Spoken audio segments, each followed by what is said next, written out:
Bismillahirrahmanirrahim.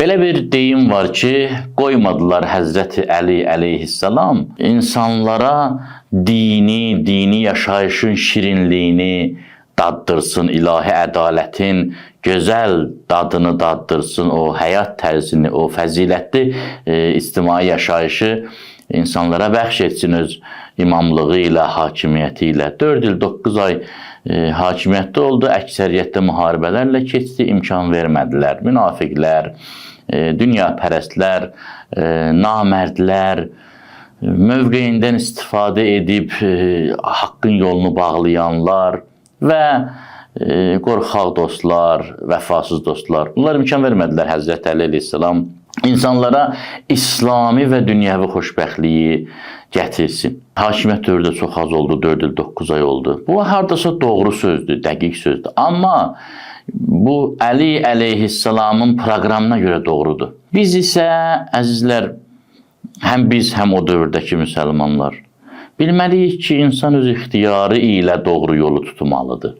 Azad şəkildə. Əli gələr, gedər, Rəsulullah gələr, gedər, digər imamlar gələr, gedər, böyüklər gələr, gedər. Biz hansı mövqeyi tutmalıyıq? Biz hansı mövqedən çıxış etməliyik? Məyər onlarla eyni dövrdə olarkən, məyər onların dövründə nəfsimiz olmayacaq? Məyər onlarla biz bir dövrdə olsaq, müasir olsaq, çağdaş olsaq, onların proqramlarını həyata keçirdiyi zaman onların yanında olsaq, yenə də bizdən sınaq tələb olunmayacaqmı? Bunlar hamısı yenə olacaq. Məsələ budur ki, biz Əli əleyhissalamın məntiqi ilə yaşamalıyıq. Ona əməl etməliyik, o mərdlik, o vəfalılıq, o ilahi dəyərləri heç nəyə qurban verməmək. Alimlərdən biri gözəl deyirdi. Deyirdi, Əbu Zərin haqqında deyilən söz ki var, Rəsulullah sallallahu aleyhi və aleyhi buyurub, göy qübbəsi kölgə salmayıb və yer kürəsi öz üzərində gəzdirməyib Əbu Zər qədər doğru danışan adamı. Əbu Zər əleyhirrəhmənin bu vəziyyətini, bu məqamını Əbu Zər olmağı anlamaq üçün bu söz kifayət etmir ki. Üçün Əbu Zər kimi yaşamaq lazımdır.